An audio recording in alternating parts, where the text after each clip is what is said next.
My name is Ran Xie, and I'm from UNA Plastics Initiative. Today's session and this webinar series is supported by the GAP for EPR, and we also receive great support from UNA Brazil office for facilitating the organization. Welcome all of you, dear participants. Before we start our session officially, I would like just to quickly introduce some housekeeping rules. Please kindly mute yourself when you are not speaking. Please be aware that this session is being recorded and the recording will be shared on GAP for EPR website later. We encourage you to use the chat to introduce yourself to others, and later we will hear a technical presentation from our cyclos experts. And if you have any questions, please use the chat also to post them there. And after the presentation, we will have a Q&A session so the expert could answer your questions then. In the Q&A session, there are also chances for you to raise your hand by using this functionality in Microsoft Teams. Then you could unmute yourself and we will give you the floor to ask a question orally. Before we start, I also would like to give you a short introduction to this Global Action Partnership for EPR, the GAP for EPR initiative. It is a collaboration among GIZ, WWF, OECD, and UNEP, and its secretariat is hosted by the Prevent Waste Alliance.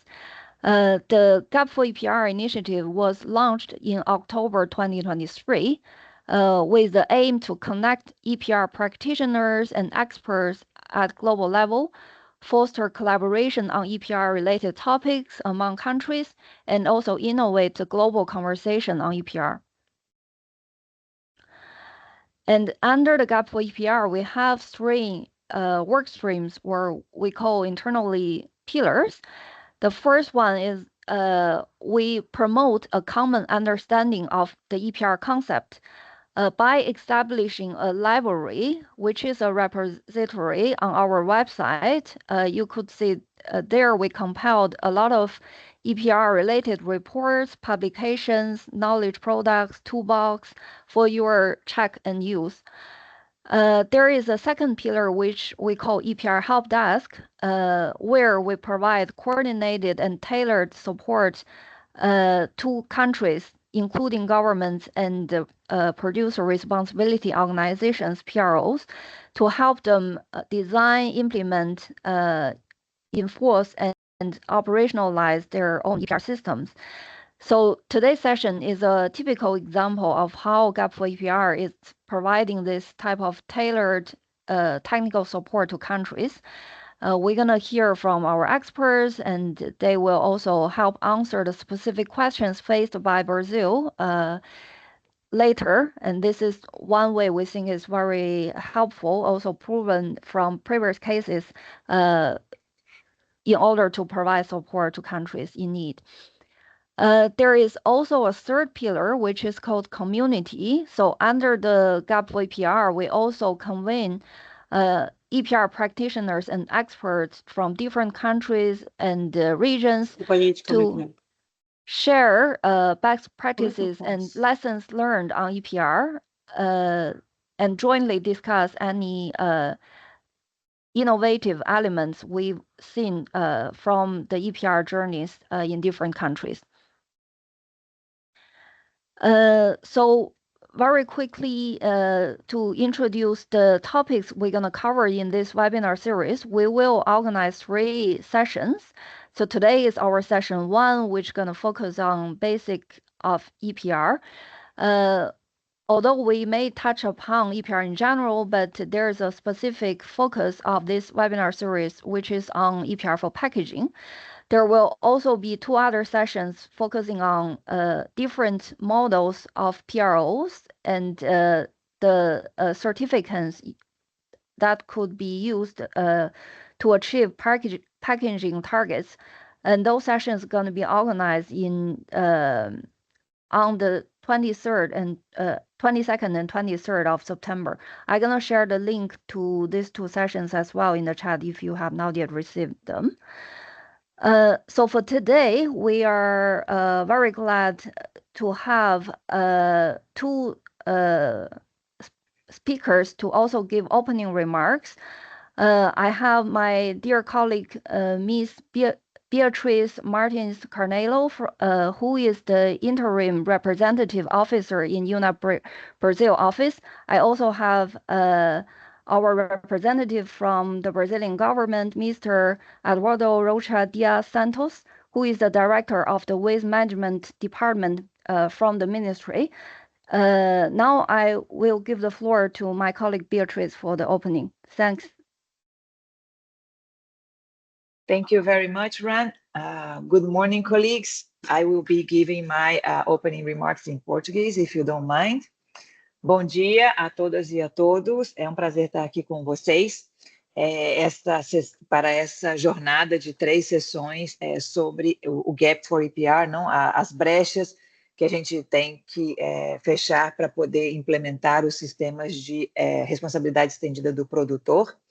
Essa é uma ação conjunta da Parceria de Ação Global para a EPR, Gap for EPR, que a gente está muito feliz de poder trazer aqui para o Brasil. Como vocês sabem, a poluição causada pela gestão insustentável dos resíduos, principalmente das embalagens, tem causado impactos negativos significativos no meio ambiente e na saúde humana, e a responsabilidade estendida do produtor é reconhecida globalmente como um dos instrumentos eficazes para combater essa poluição. O Brasil vem aplicando a logística reversa, que é uma abordagem semelhante à EPR, a responsabilidade estendida do produtor, há muitos anos, e tem obtido sucesso a nível federal quanto estadual, embora também tenham sido identificados desafios, como a falta de harmonização entre os diferentes níveis de governo, a comunicação de dados, entre outros.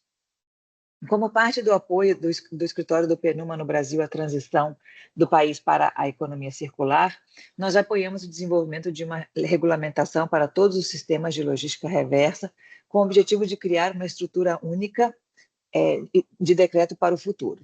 Essa série de webinars, então, faz parte dessa estratégia, oferecendo algumas percepções sobre a experiência internacional em responsabilidade estendida do produtor para apoiar as discussões necessárias no país. Com base na observação e experiência do PNUMA ao trabalhar com países nessa matéria de responsabilidade estendida do produtor, vemos que esse processo leva anos para ser identificado e ajustado de acordo com a modalidade mais adequada para o contexto de país. Ou seja, não há uma solução que seja imediatamente aplicada em qualquer país ou em qualquer realidade, inclusive subnacional. Então, essa série de webinars tem o objetivo de ajudar a entender o que funcionou, não as melhores práticas internacionais, o que funciona, o que não funciona, e para inspirar, enfim, os tomadores de decisão, as tomadoras de decisão, sobre como enfrentar esses desafios e como melhorar o sistema no Brasil.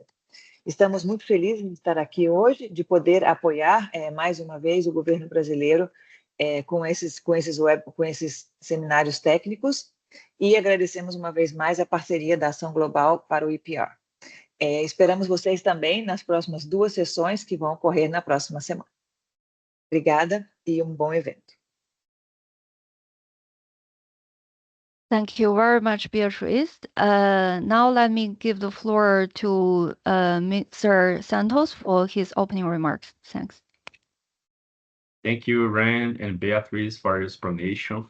First, good morning, everyone. I will speak in Portuguese now. Bom, primeiramente, queria agradecer e cumprimentar essa oportunidade, EPR Global Active Partnership, por nos oferecer essa possibilidade de, no âmbito do Brasil, a gente discutir essas experiências de EPR e poder melhorar as nossas políticas públicas, né? Agradecer também todos os parceiros que estão nessa iniciativa global do EPR, o PNUMA, entre outras tantas instituições importantes que estão aqui representadas. Então, eu queria trazer um breve contexto. A gente tem 15 anos de Política Nacional de Resíduos Sólidos no Brasil. O nosso princípio de EPR, que é denominado responsabilidade compartilhada pelo ciclo de vida, ele foi criado junto com a nossa política de resíduos sólidos, justamente para poder promover a logística reversa de embalagens, que é o tema foco hoje, embalagens de resíduos domésticos, mas entre outros tipos de resíduos, como baterias, eletrônicos e todos os outros tipos de resíduos que devem ser promovidos pela logística reversa por indústria, por importadores, por comerciantes e por todos aqueles que são responsáveis em gerenciar esses resíduos que são colocados no mercado decorrentes dos produtos que são comercializados. No dia de hoje, o Brasil se encontra num momento de estruturação e aperfeiçoamento das suas cadeias de logística reversa. Em embalagens em geral, a gente hoje trabalha com um sistema de habilitação de entidades gestoras de logística reversa. A gente habilitou 3 entidades gestoras nos anos de 2024 e 2025. Essas 3 entidades gestoras atuam em todo o território nacional. Os nossos resultados têm melhorado bastante. A gente tem tido um acréscimo de 5% de aumento de recuperação de embalagens por ano. No ano de 2024, que é o último reporte, a gente alcançou 35% de recuperação das embalagens colocadas no mercado, que é muito significativo. Então, mostra como essa política, se bem organizada e com segurança jurídica, ela tem como alcançar grandes resultados. Para que a gente consiga também checar esses resultados, a gente desenvolveu no Brasil o licenciamento, que eu vou chamar assim de entidade de verificadores de resultado, que checam esses resultados da logística reversa. A gente tem 3 que atuam em todo o território nacional.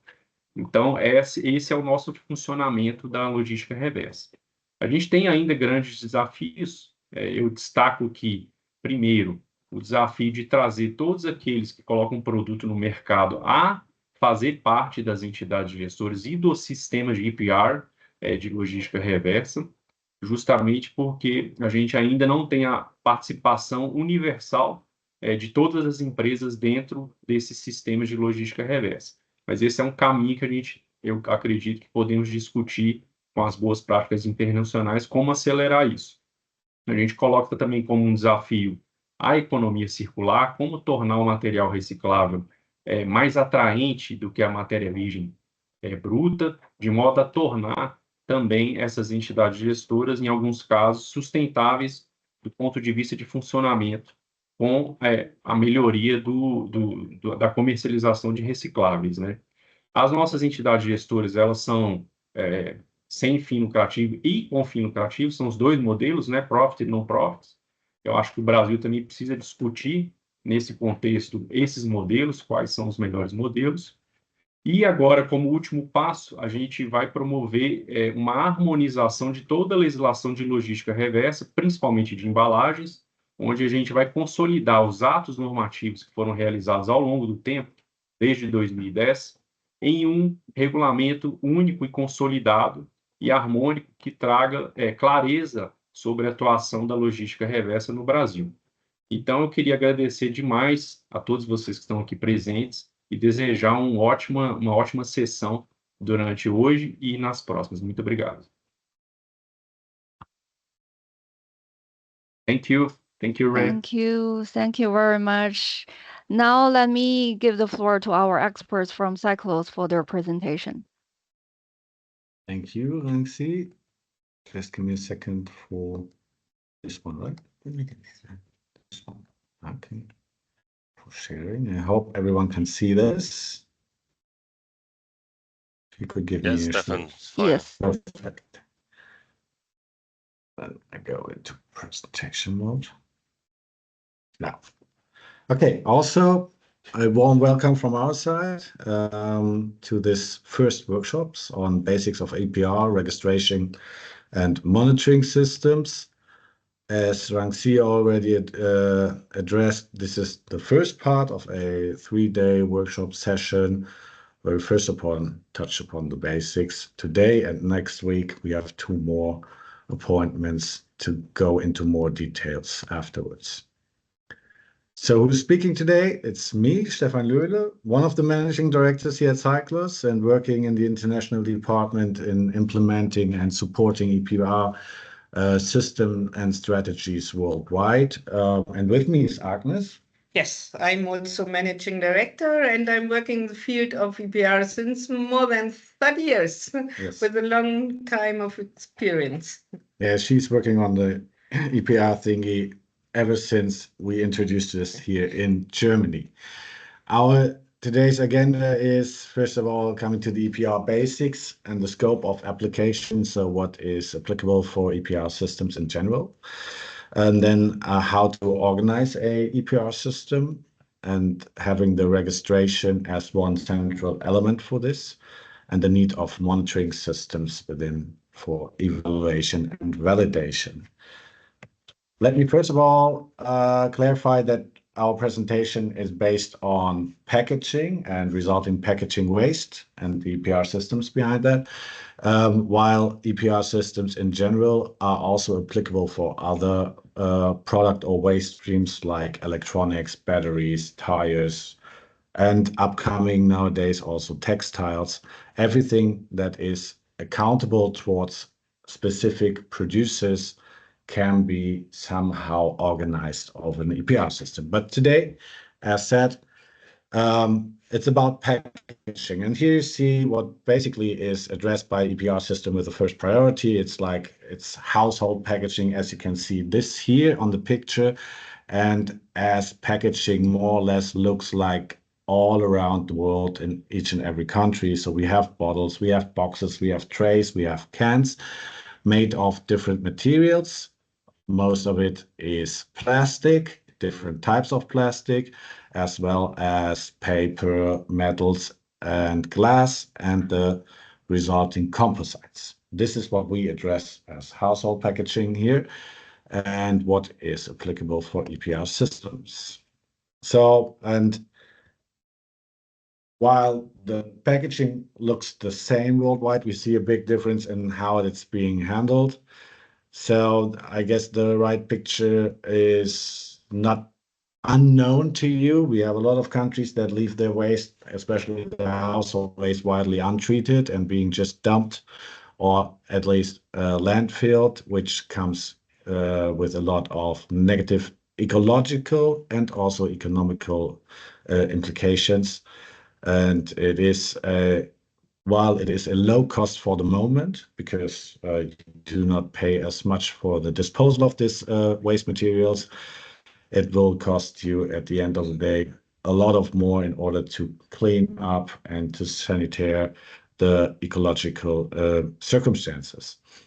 On the left side, you see what is also possible to do with that waste in terms of achieving a more circularity and having packaging waste material sorted, separated, and being generated into secondary resources like granules, as you can see here, which might even be applicable to be used for new products as well. This comes with a certain cost for recycling and sorting and collection as well, but with a comparably good environmental footprint. And how to manage the cost, this is also one aspect of the EPR system.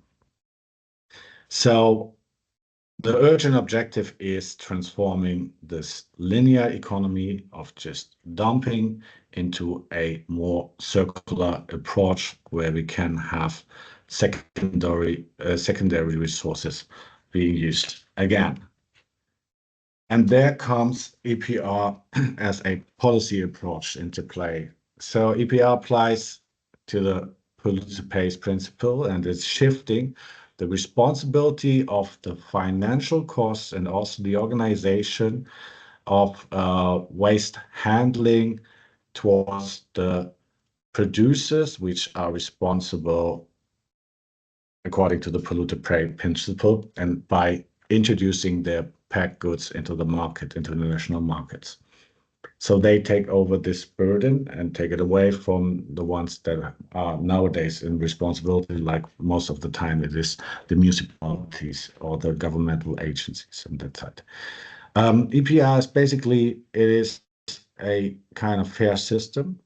So the costs only have to be borne by those who buy the packed goods, at least as a certain part. It is also the consumer, which might have result a bit of a higher cost when they buy packed products, but these costs should be used then, or this finance contribution should be used to finance the EPR system. That means then the collection, sorting, and recycling.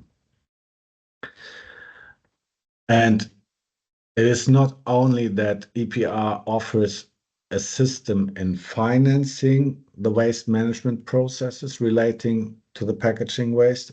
It can also be used to give incentives for eco-design by having modulated fees and upstream effects in achieving better product design, making it, for instance, better recyclable and source more secondary resources out of it, or even oblige the companies to use a certain recyclate contents for their packaging they introduce onto the market.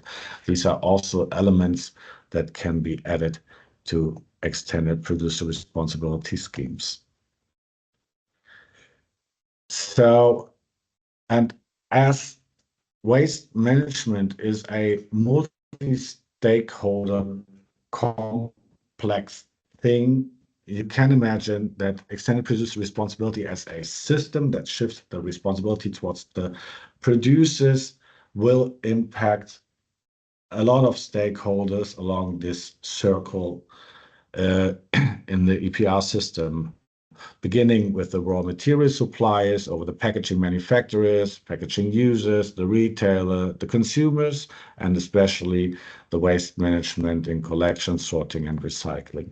So these are all the actors that are, to a certain extent, being addressed by an EPR system, and that means that they have tasks and obligations to fulfill, which are on a very different level, but we will touch upon at a later point.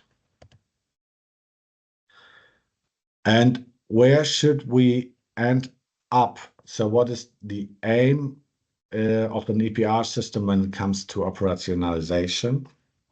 It is that we touch upon, first of all, in the collection. So after use of packed goods by the consumers, there needs to be a sound collection system being installed by having, for instance, separate collection or specific collection points, or even a door-to-door collection where packaging waste best is already separate collected to other waste. So especially to organic or bio waste. After this, it might be in a commingled status, having the different packaging types and packaging material being combined, collected. We need to separate them according to their material types and sorting plans to get out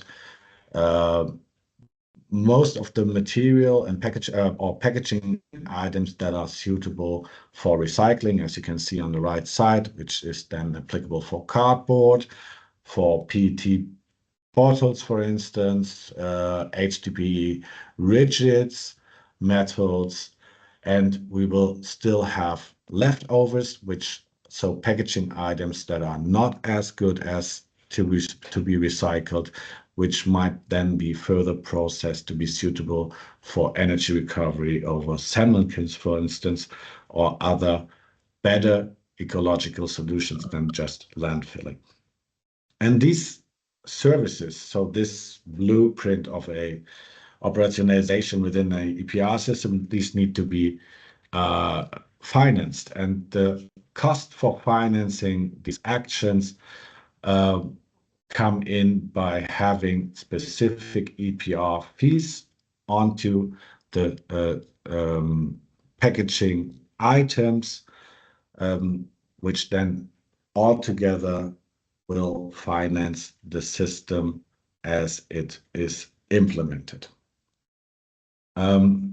Beside the operationalization and waste management, also other aspects might be covered by this financing, for instance, information sharing and communication against the consumers, as well as the implementation and the running of a producer responsibility organization, but we will come to this aspect at a later stage.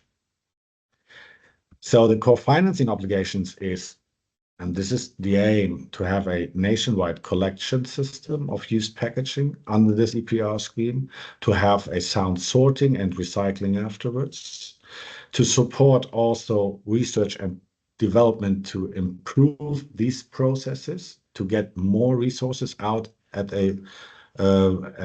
maybe the initial phase. The provision of information on separate collection, due to the fact that the consumer needs to be convinced that he's a part of the system and also contributing to this by providing his waste in a good and appropriate manner. And at the end of the day, we need to have a documentation about the mass flows resulting from this waste management processes and its monitoring, in order to see and evaluate if the system is running good and according to the regulatory requirements, for instance. And it's also about littering prevention, and might even include the collection of already littered products under the scheme, but this depends on the regulatory requirements.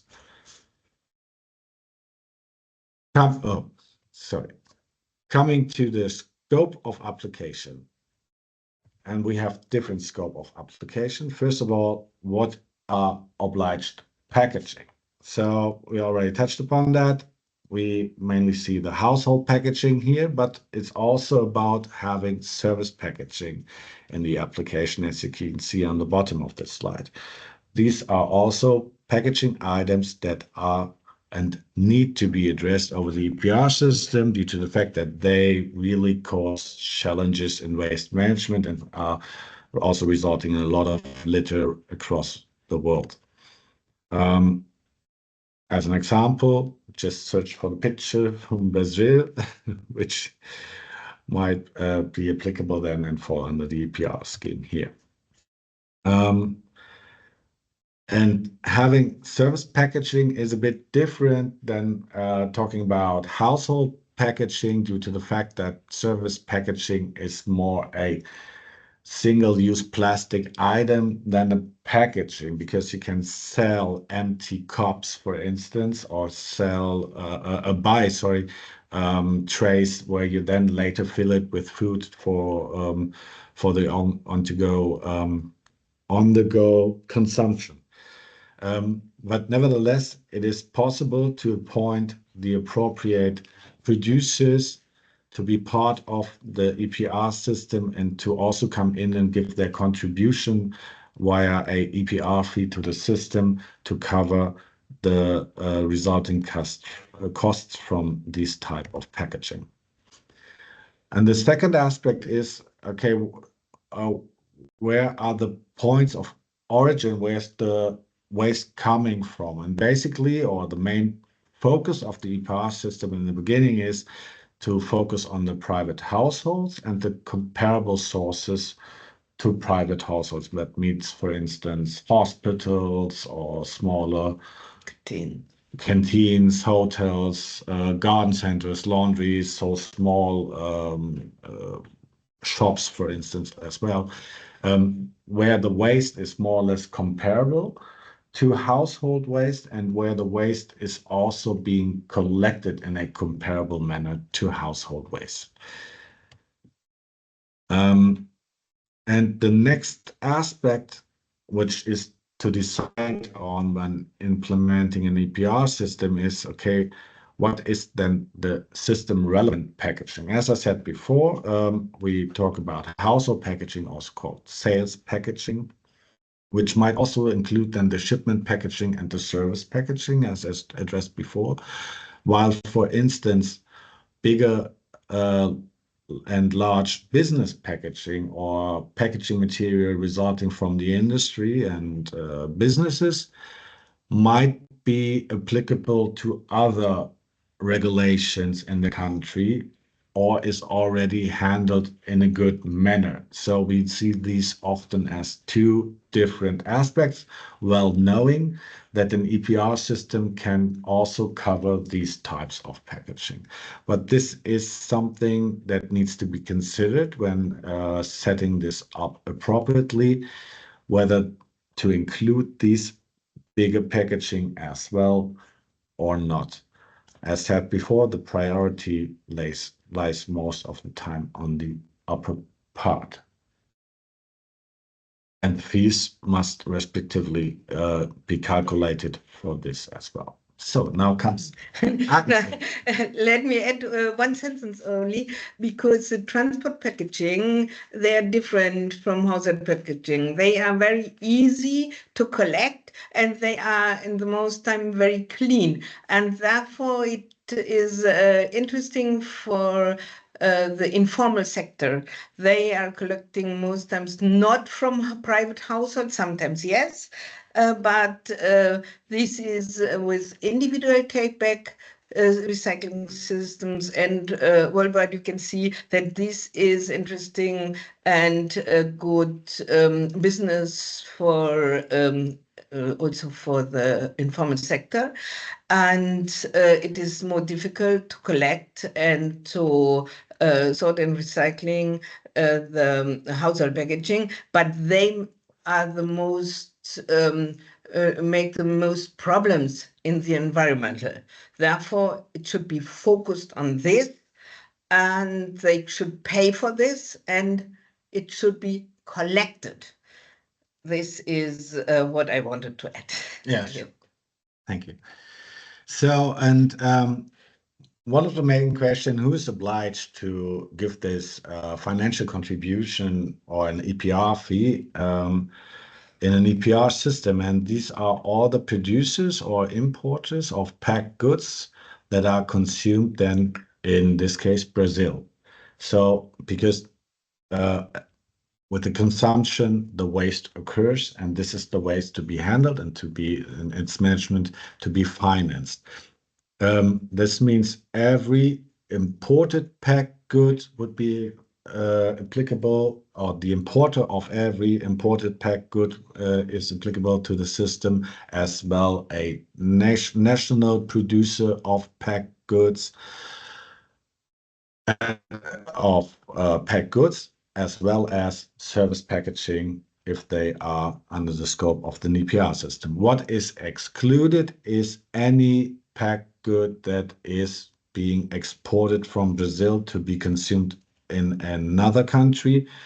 They would then be applicable to join the EPR system in the other country where it was exported to. To have this very clear in a regulatory frame, and this is also because it's very important and crucial question, right? Whether I apply to the system or not. A definition, for example, could be obliged companies are companies that bring packed goods onto the market of a specific country, Brazil, for instance,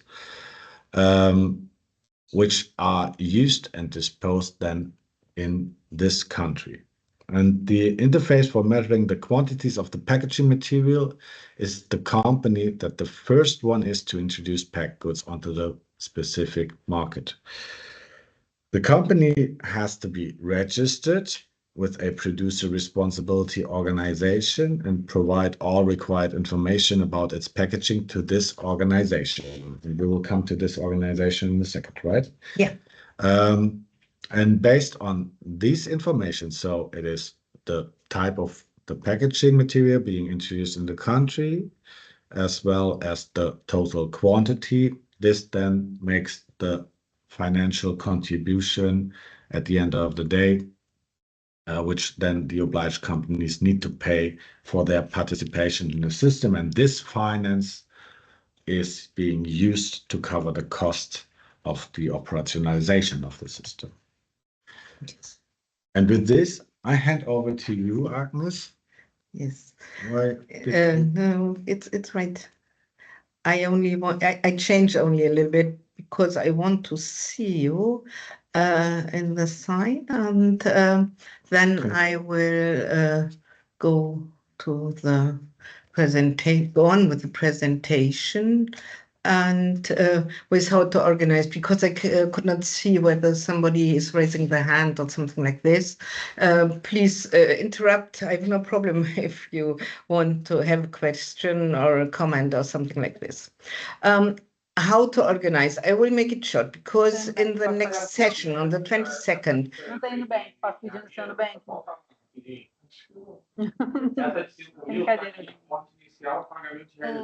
Sorry, if it is not a question, I will mute the participant who is speaking.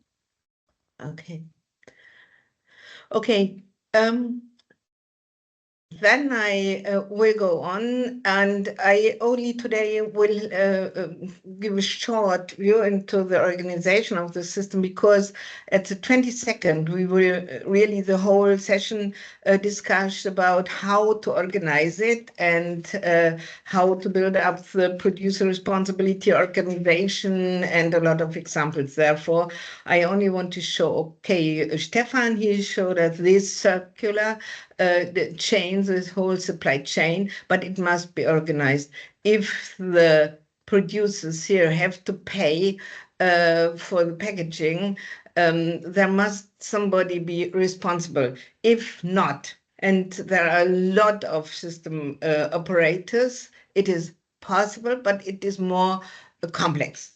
As you can see, we start here with one system operator, like in most of all countries, they started. Also in Germany, we had 10 years, only one system operator, or PRO, Producer Responsibility Organization, who is getting the cash flow and is responsible for the whole waste management and the communication and organizing the design. In such a centralized system, or also if there are more than one system operator as competitors, the producer responsibility is nevertheless in this whole system the most important organizer of the EPR system. And these are the packaging users who has to pay fees. And as Stefan told already, the producer of packet goods, importers, manufacturers of service packaging, and importers of service packaging.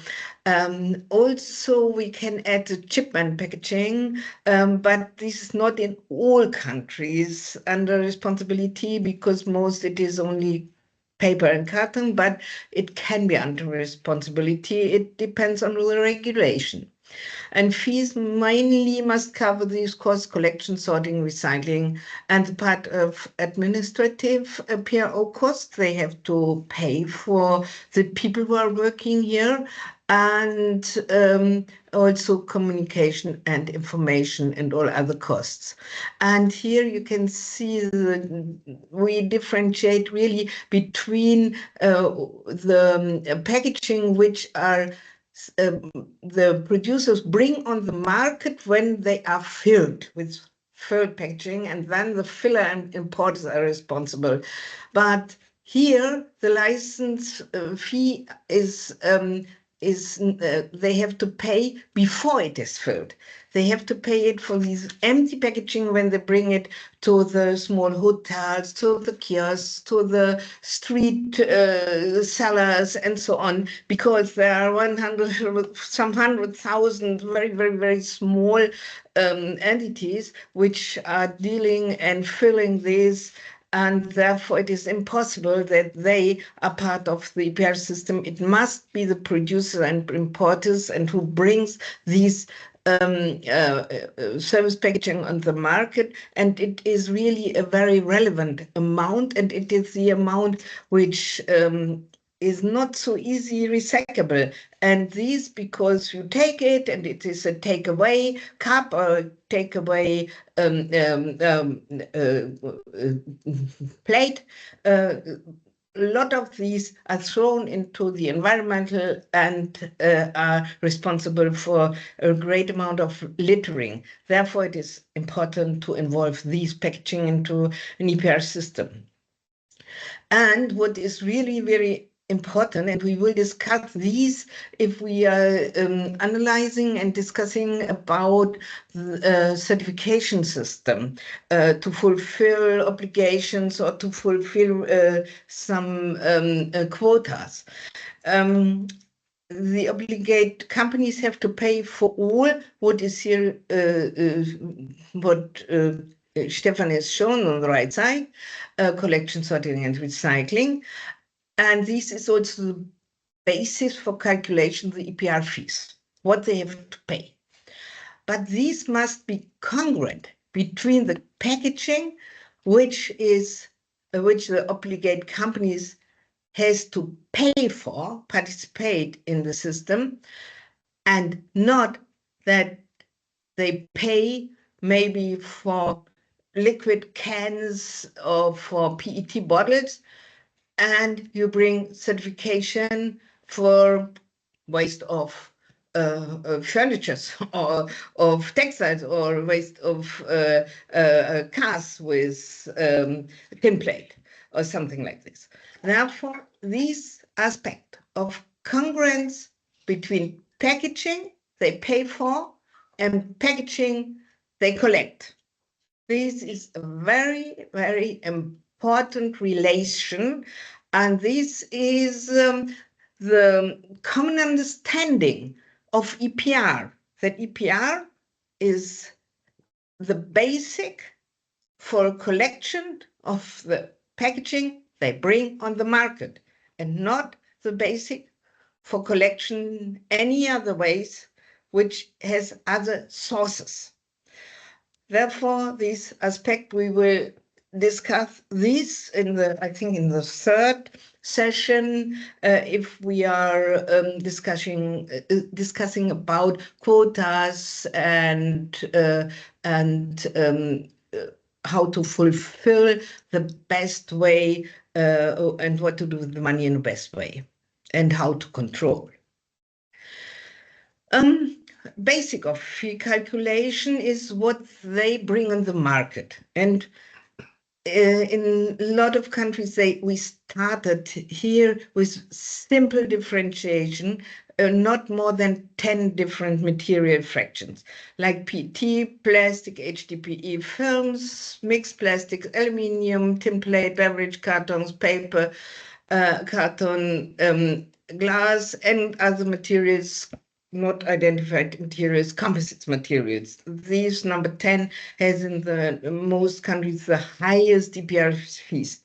But later on, you can differentiate light modulate fees to say PET bottles, transparent without color, has a lower fee, and transparent without except colors and blue has a middle fee, and opaque has the highest fee, and with full sleeve has also a highest fee. And the same to differentiate in a way with HDPE bottles or HDPE other packaging to say, okay, low fee, highest fee, middle fee, HDPE with full body sleeves, that brand every annual detection, it cannot be recycled, then it has the very highest fee. And in this way, it is also easy to identify for the companies who bring it on the market. Here is also still some examples of cartons with monomaterial or cartons with wet strength treatment. It is for where if there are liquids inside, and these very often are is this construction of the service packaging. Yeah, they are not only paper, they look like paper, but they have sleeve inside and they are very difficult to recycle. Therefore, they should also be under the highest fees. Yes, if you want, we can later on make for all these materials a whole examples, but the ideas are very wide, and the different countries, they solve it in a different way, but most of them, they started simple and changed to more modulation in the fee. May I add something? Yeah. There are basically two principles how to come to that fee calculation. First of all, this is you have an idea on the financial demand and operationalization of the system. So what is the relating cost to that, and try to trickle it down to specific clusters, as for instance showed here on the left side, and the relating costs. Or you come from, or best you come also from the other side and try to assess what are the material specific costs along the value chain. And then you will most probably come up that a transparent PET bottle comes with a certain value, which is within the bottle itself, would then have a comparably lower fee than a multi-component or laminate packaging item, which is hard to recycle and just causes cost along collection, sorting, and final treatment. So these are the two principles and the two ideas to combine and to come up then with a share amongst these different clusters. Yeah. And this is also the idea behind eco-modulation. So you can more or less punish specific packaging items which you see as very not well constructed due to multiple components and so on and so forth, and to make it a high specific price to more or less try to force them to enter a more recyclable packaging solution, which can serve as an alternative, for instance. Yes, we will let us go on because we have. Bom dia, Jaqueline. Tudo bem?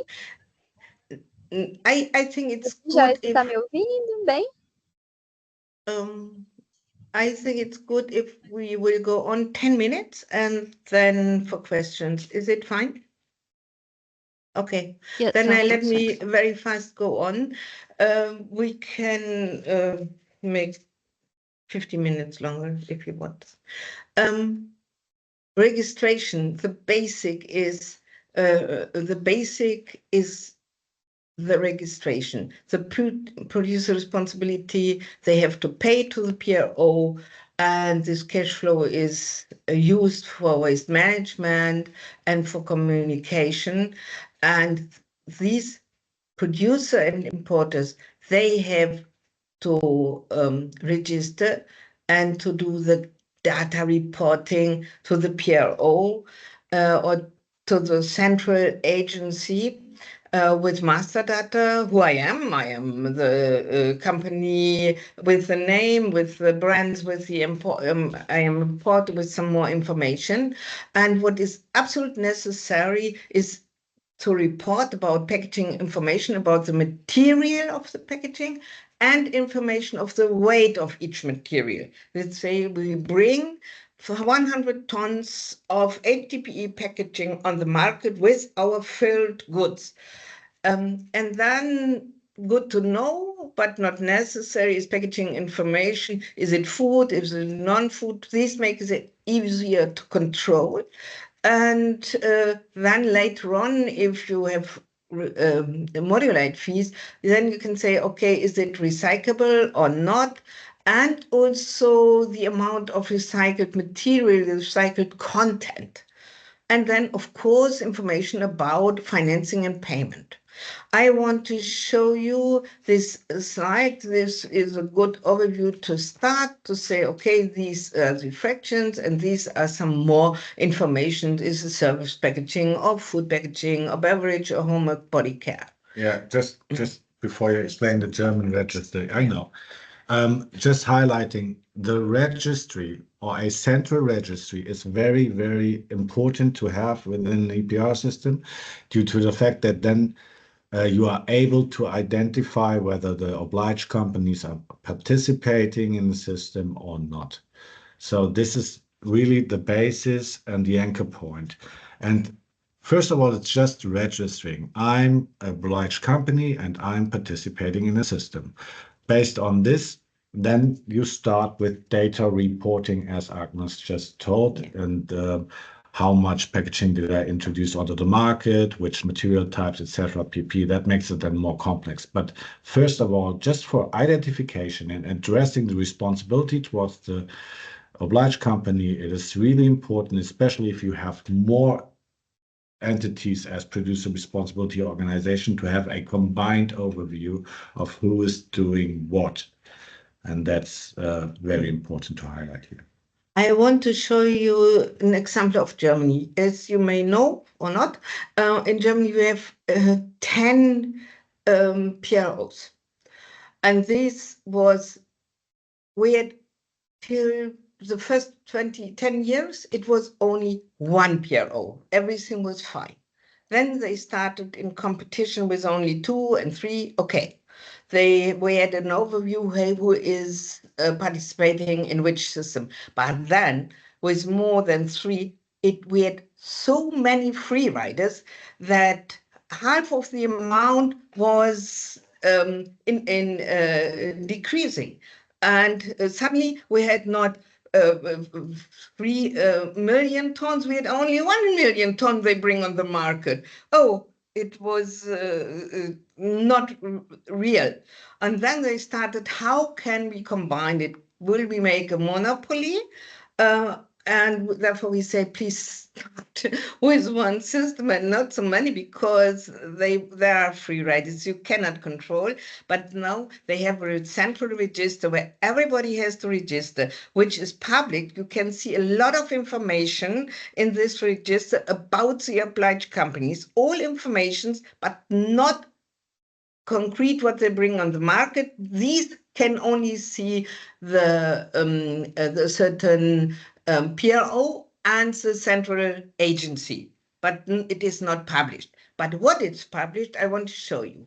If you go here to öffentliche Register, Verpackungsrecycling, then, and you give here and a country, Brazil, you can find 83 companies.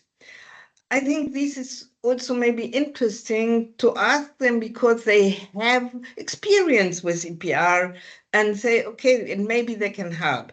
It is, I want to show some more. We have in total, you can find 83. We didn't show all these, but you can see the data of all companies. They are available, and the data on the individual packaging materials are not published. But what you can see is here the master data, who is the producer, the name, the details about the packaging, and the brand names. You can see here the address. This is of company names is Brazil to me. I don't know this. Maybe you know it. Maybe you will find some in the list. You know they are small and bigger. And you can see here the registration. We can see on the next slide here details about the packaging. They bring sales packaging on the market and shipment packaging on the German market. I'm sure they bring it also in other countries on the market. And they are responsible to pay for it. And you can see here the brand names. It's Havaianas, and I don't know this, but they have 3 different brand names. And so you can here click on every site, and then you can see all informations about the packaging. And I want to highlight this open source digital EPR registration system. GIZ, and we prepared it for Jordan, but it is available for every country where GIZ is supporting, and it is for free. And this is a digital tool that covers all areas. It is available in 2 languages. English is there, one basic English, and the national language. Yeah, you can add then Portuguese, or you can, yes, English is necessary, but also another language. And it is an open source tool commissioned by GIZ, can be hosted to server, and it is possible. Version includes English now and Arabic, but Arabic can be deleted and can be changed in another language. And maybe it is interesting if you are interested, then you can see here the connection, Dorothee Bürkle from GIZ in Germany, she is responsible, and you can contact her and ask for a link to test it. Yeah, because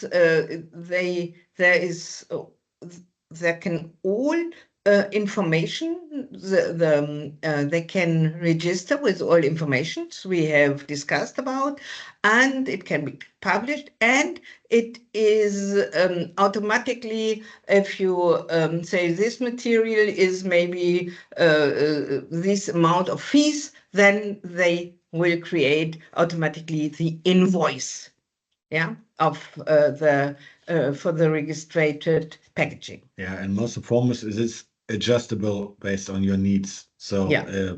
when it comes to Yes. specific items or whatever to be reported, You can, yes, adjust that in You- the system. you can add all the informations about packaging groups, the materials. There can more than 200 differentiations be made, and you can, after this, made a lot of controls and data reports in very different ways.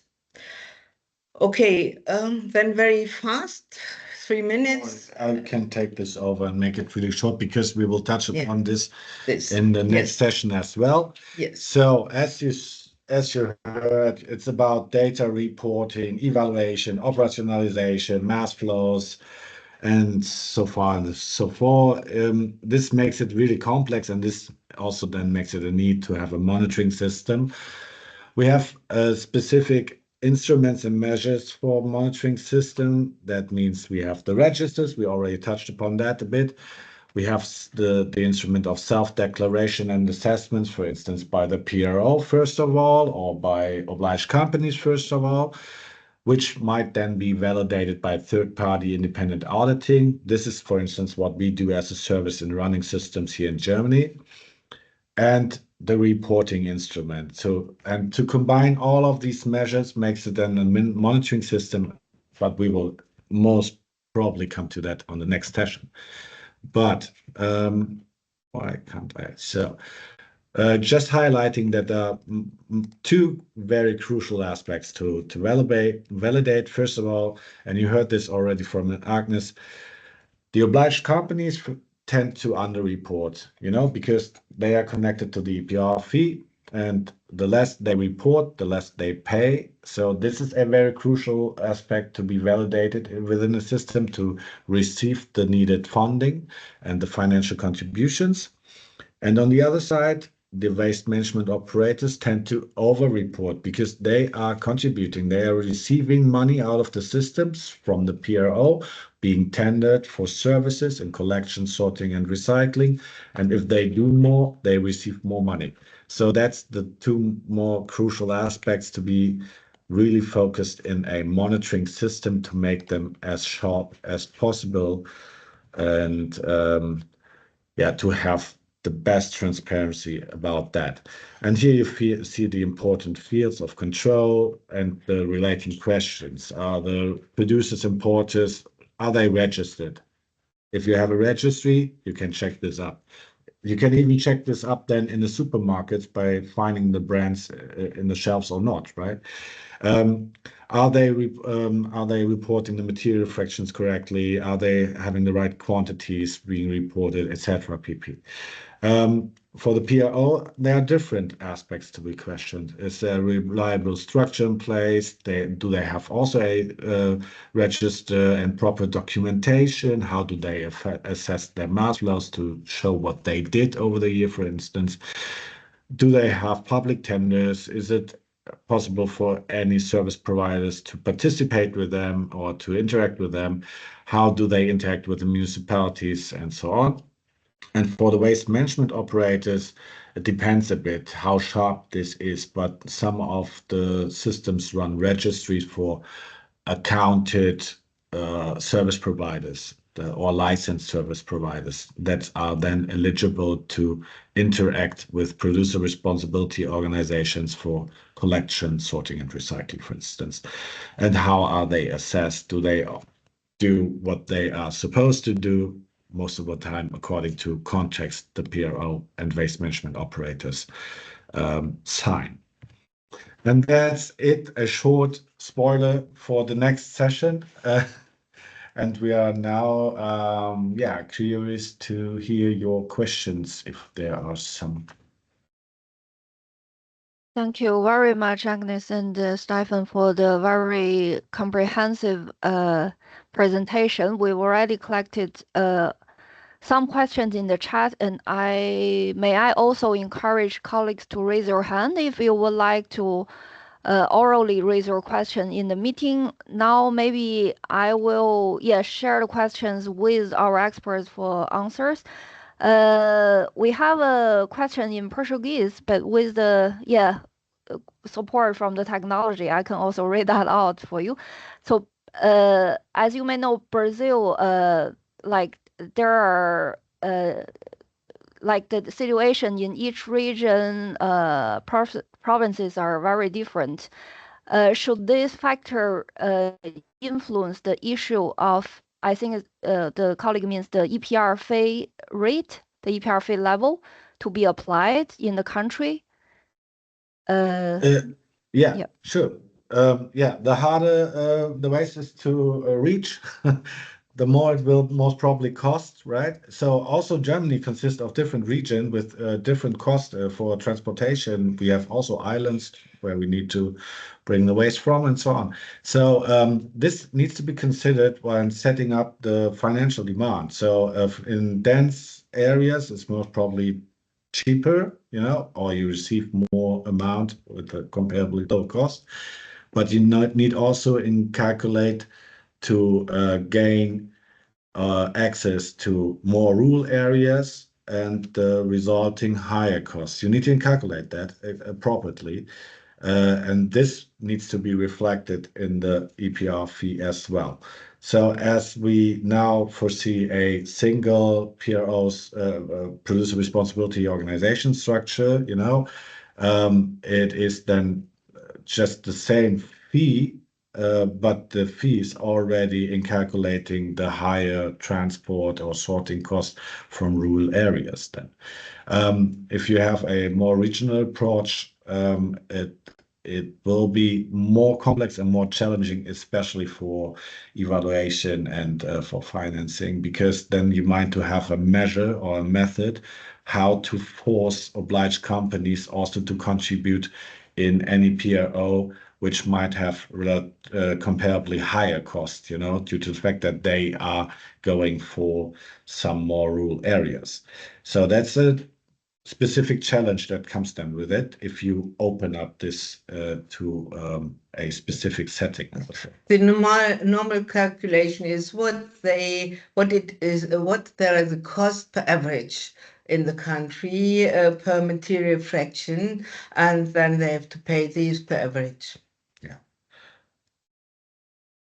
Thank you for your answer. We also have a question from Google from the government. The question is, how does it work, the distribution of costs from door-to-door collection between manufacturers and municipalities responsible for public waste collection services? So, that is one aspect we will discuss next session, but we can also answer in a short way. There are very different ways how to act and interact with municipalities and between EPR and the municipalities.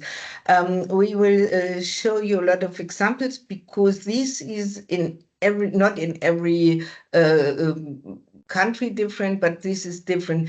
In Germany, they are interacting only with information and communication.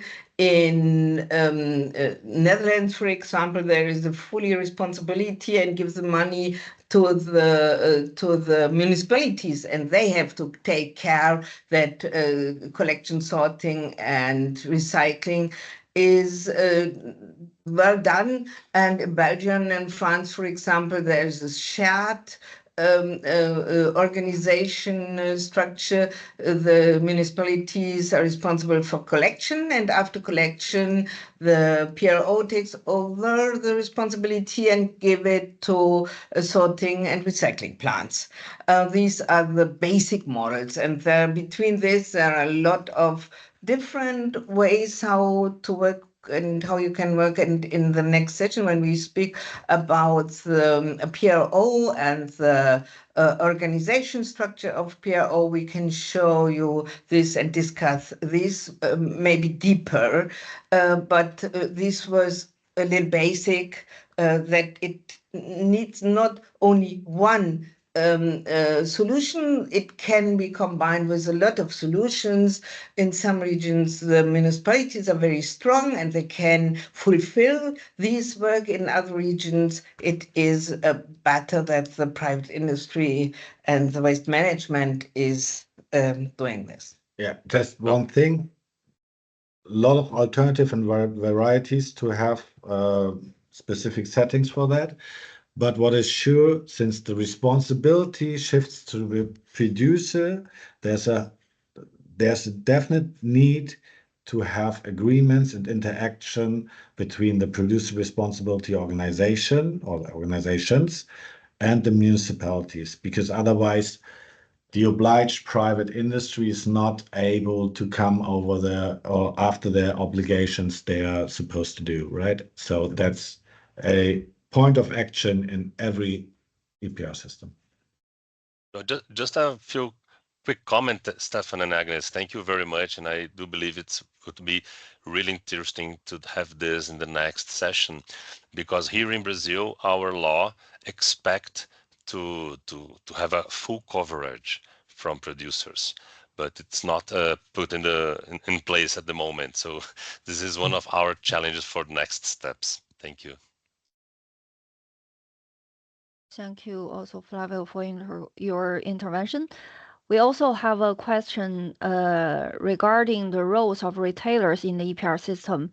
A colleague is wondering why retailers are often not included as obliged players in EPR system to help cover the cost of returning materials to the value chain.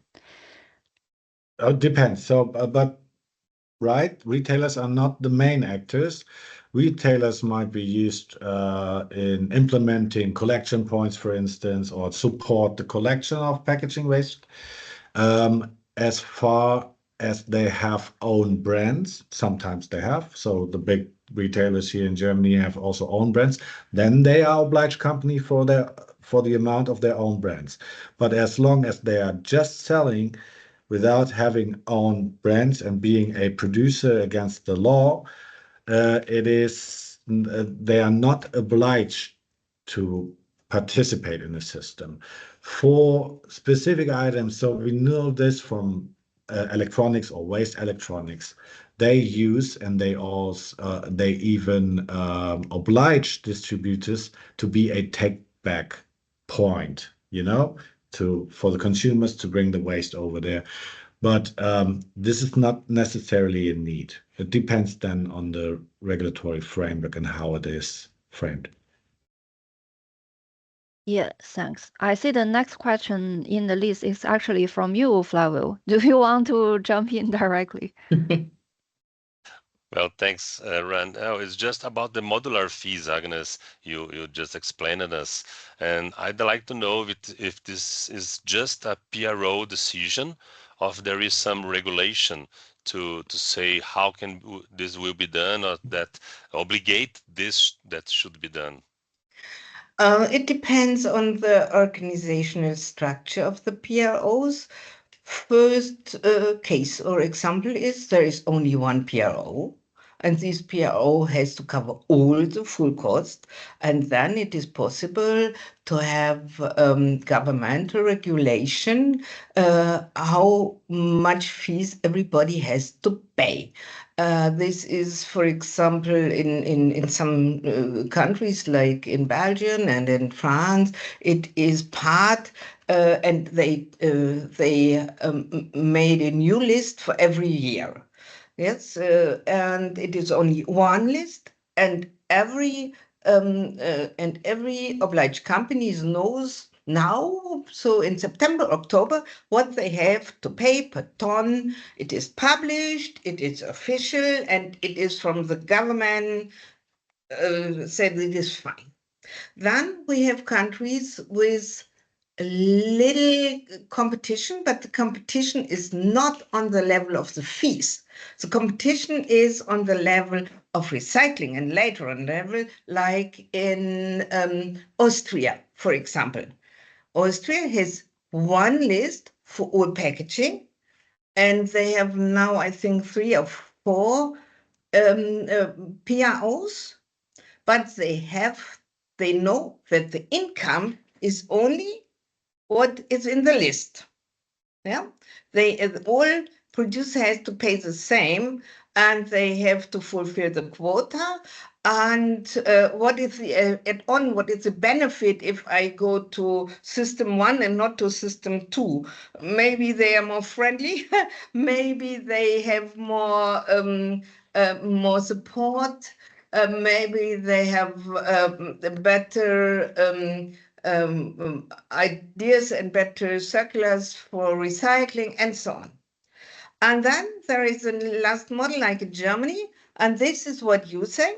The value of modular fees is only created in the decision of the PRO, because every PRO is in competition with another PRO, and it is top secret what they have to pay and what they calculate and so on. And therefore, there are offers to the producers and so on. And then there is another one when it is not in competition, need not be very official. The PRO can set it like in Italy or Netherlands. They can say, okay, these are our fees, this is our needs. The PRO has a steering committee, and then with official persons in the steering committee that they agree, and they have to make it very transparent. And I think this is a very good option to say, okay, if there is one, they must make it very transparent. What is the need of the money? How do they use the money? And what are the fees? Because sometimes the fees increase, but they decrease sometimes also for special materials, maybe for PET bottles, because PET has the value increased and they have more revenues. Then they say, okay, PET bottles without uncolored, it is only 100 euro. And the year before it were 200 euro, but if it is with full sleeve or opaque, it is 500 euro. And then they discuss this in the steering committee. And the experts in the steering committee, they are, make it transparent, and also the waste management companies, they say, okay, what is the market price now? What are the revenues and so on? No? Thank you, Agnes. I hope we can discuss this later on the next session, because even without the modular fees here in Brazil, we are seeing a race to the bottom on the system. So we'd like to avoid this in the next regulation reform. Thank you very much. Mhm. Thanks. I see the next question. I think we'll need to extend maybe 2, 3 minutes because we still have some short questions we need to cover. If this is fine for our experts. The Fine. next question is from Economia. I think the colleague raised a hand at some point of time, but the colleague might already left the call. But the question is, are EPR fees really enough to maintain the system, or is government funding still needed? Yeah. There are like also a variety of materials usually covered under EPR for packaging, and the colleague would like to understand among those type of materials, which is the easiest to cover, including paper, plastic, aluminum, and others? Yes, on the European level, there is a European regulation that they should cover full costs, all costs of collection, sorting, recycling, information, and littering. And it is in combination with the single-use plastic directive, where there is an add-on, but it is not only for packaging, also for some other items. But yes, the principle is covering full costs. Yeah. And so here in Europe, the EPR systems are covering the running cost of already developed systems, right? So more comfortable situation. Especially for the implementation phase, it's a bit more challenging in order to install the needed collection system, the sorting installation, the recycling infrastructure, and so on.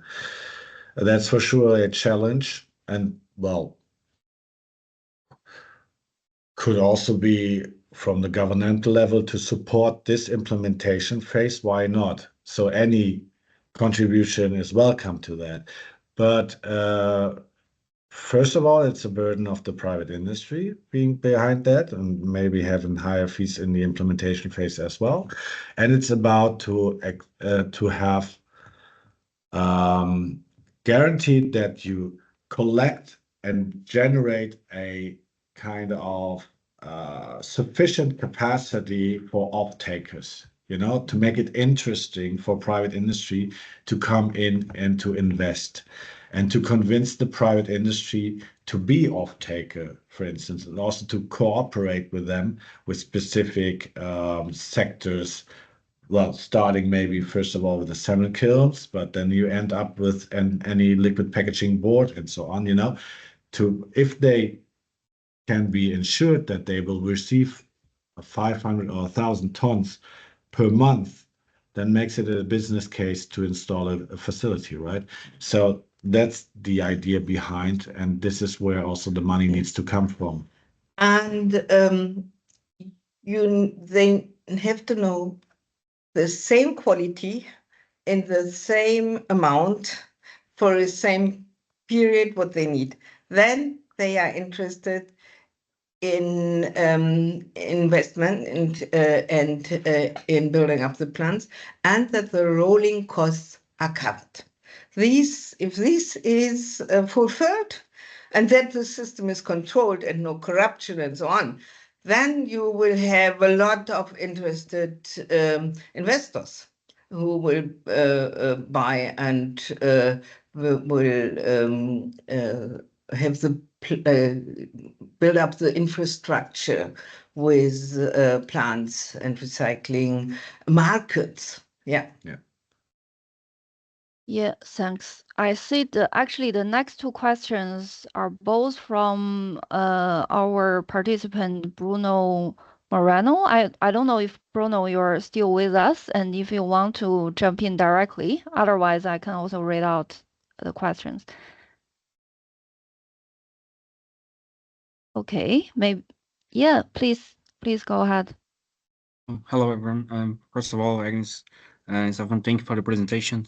There are two quick questions. The first one, you mentioned that the registration system is open source, right? And I don't follow correctly, but he's already implemented in other countries. When you have the implementation of the system, who's managing it? Is the government? Is the private sector? Is there a part-time between them? Is a joint group? Who managing the system? And Yes, also, yeah.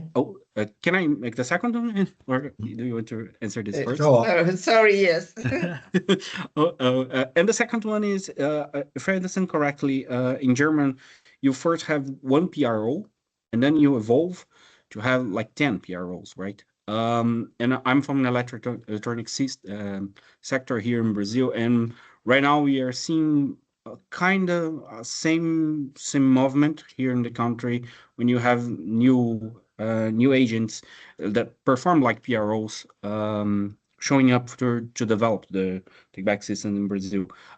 how this reflect over the operation or the competitivity and the implementation on EPR systems?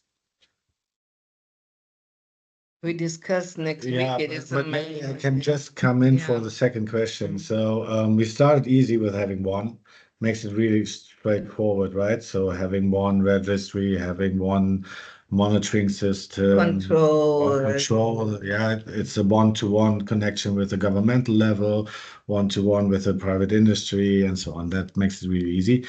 Splitting this up made a mess and extremely complex.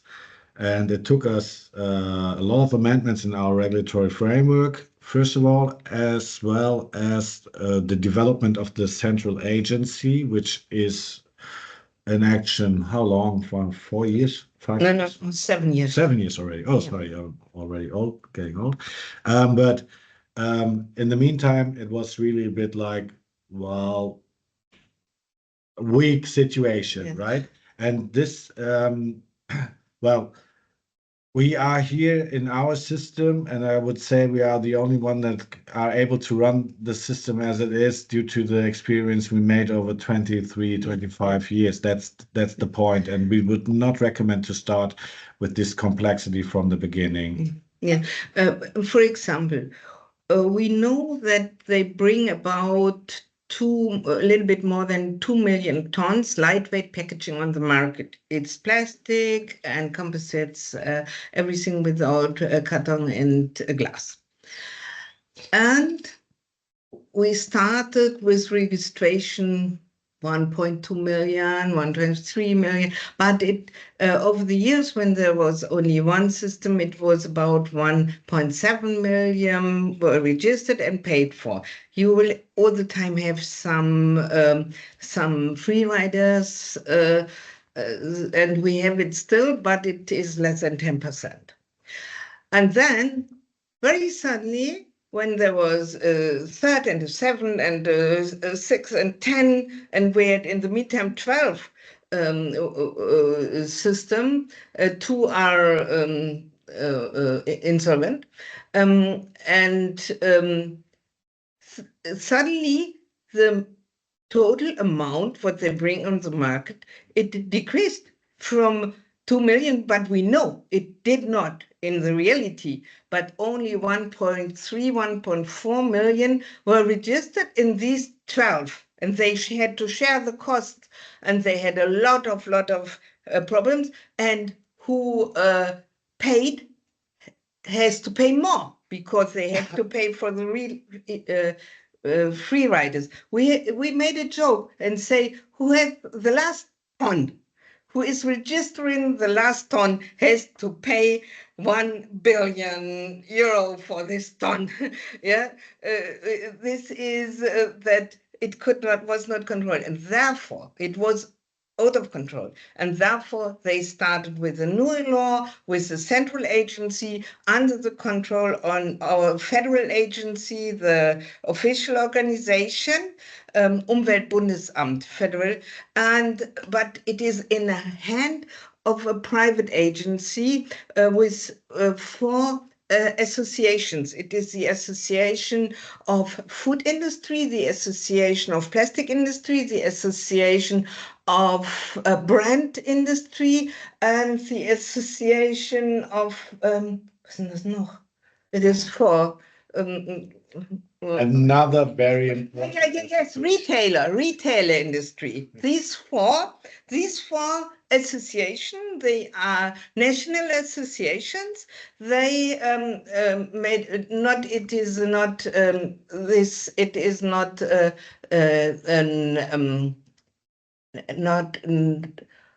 It is an organization. It is called Stiftung. It is together like an association, together an umbrella association, and they make. They are responsible, and this central agency is in the hand of this, under the control of the government. The second question was the registration open source tool and where it's being used. Yeah. Well, honestly, I do not know, but I know that Jordan is anticipating to use it. And who's going to use it? It's the governmental level. the governmental level to use it? Yes, what I told you, this open source register, what you can use for free from GIZ, is not yet real implemented. It is developed, and we have some pilot registration with dummies, with not with real quotas and data. But they started in Jordan with PRO now. They want to implement, and yes, it is really very new done, and they are looking for countries who will use it and try to work with it.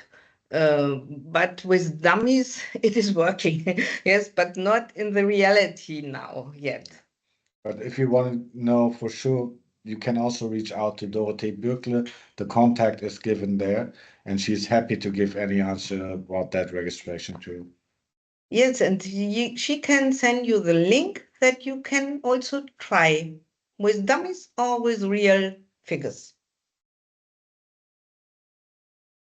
Yes, thanks very much. We will share the recording and I think also the slides later, so that you can also dig out the email of Dorothy from the slide, if you want to contact for more information. Yeah, and we have a last question, I think, which is about how do we bridge the gap in waste sorting, which is now done in most municipalities in Brazil, and setting up an effective EPR system, which seems to be a major challenge. So it's about, sorting the gap, and also in the municipality level in Brazil. Then start with lower quotas and increase these quotas, but nationwide. And we can say the result of our discussion at the 23rd is that certification trading is not a solution to build the system up. It is really better to have quotas in all regions for the PRO to fulfill. And we started in Germany with, it was a quota of 30% of the plastic packaging, what they bring on the market has to be recycled in the first years.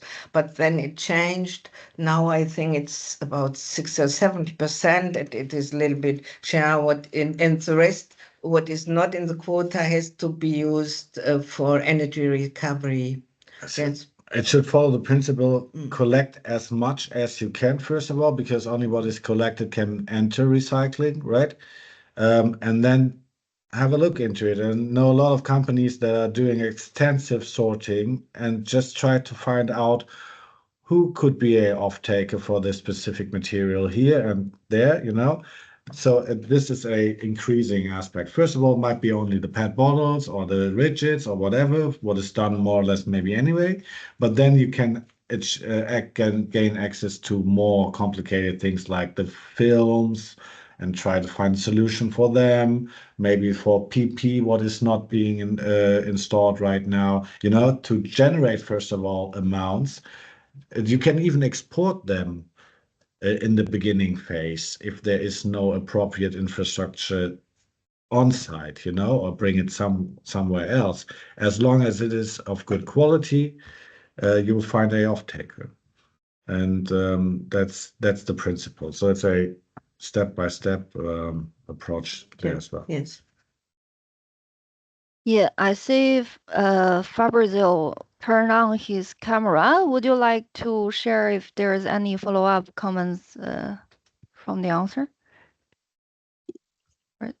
No, thank you, and thank you for the presentation. It was very, very, very insightful. It's just we have a tough reality in Brazil to deal with, and multiple actors and legislation. Generally, waste legislation is not handled at a country level, but at a municipal level. So it needs to be done, but there's obviously a big challenge. And we may have some some tropicalized solutions where in Brazil we have the catadores, which are people who actually go through waste and pull out materials that can be recycled. So there's a lot of work to be done. Just on the sorting, if we're gonna do sorted collection, we require humongous investments. It's gonna be a lot of money that needs to come into the system. As I Yeah, see sure. it. That comes with a financial demand, definitely. Sorting itself, it's not that expensive, honestly. So we can have a comparably easy aggregates and so forth. But this also then should be focused with a priority in the action of the producer responsibility organization to build this up, right? So if I have a dense area and I collect a lot of amounts, I need to bring it somewhere into a sufficient waste treatment, and sorting is one part of it. Transfer station. Transfer stations, sorting, and this is how it should start then. And if you then are able to generate permanent amounts that can be of a regular offtake, then you reach that economy of scale. Is that the term? You know, the break-even point of what makes it then interesting to maybe build up a recycling solution and afterwards as well, or to come closer with your solutions, or build a second line or whatever might be already existent. Just a quick Thank you. comment, Stefan, Fabrício, I will answer you in Portuguese, just to clarify some terminology for us. O Fabrício, eu acho que o que ele quis dizer é que no resto do mundo, todos os sistemas são estruturantes. Isso de sistema estruturante e não estruturante é uma invenção nossa que parece que não está chegando onde a gente precisa. O que ele quer dizer é que a ideia da EPR, e aqui seria a logística reversa, é que justamente os sistemas estruturem, né, as cadeias, eventualmente aí com a questão de municípios, catadores, que a gente conhece a complexidade, mas isso é objeto da nossa terceira sessão, Fabrício, dia 23, aí eu acho que a gente vai poder aprofundar um pouco dessa experiência. So Agnes and Stefan, thank you. I was just talking about our third session on 33 on September, so we can discuss it later, because I believe we are really out of time, isn't it, Ren? I give you the word back. Yeah, thanks, Flavio. Thanks again to our experts, Agnes and Stefan, and also thanks so much to all the participants for staying with us to now. You will find later the presentation and the recording of today's session in the link shared earlier in the chat. And please also join us for the next two sessions, on which will be organized on the 22nd and 23rd of September. We could have more time also to hear like the technical presentations and answer your questions accordingly. Thank you so much for your participation today, and we see you later in the next sessions.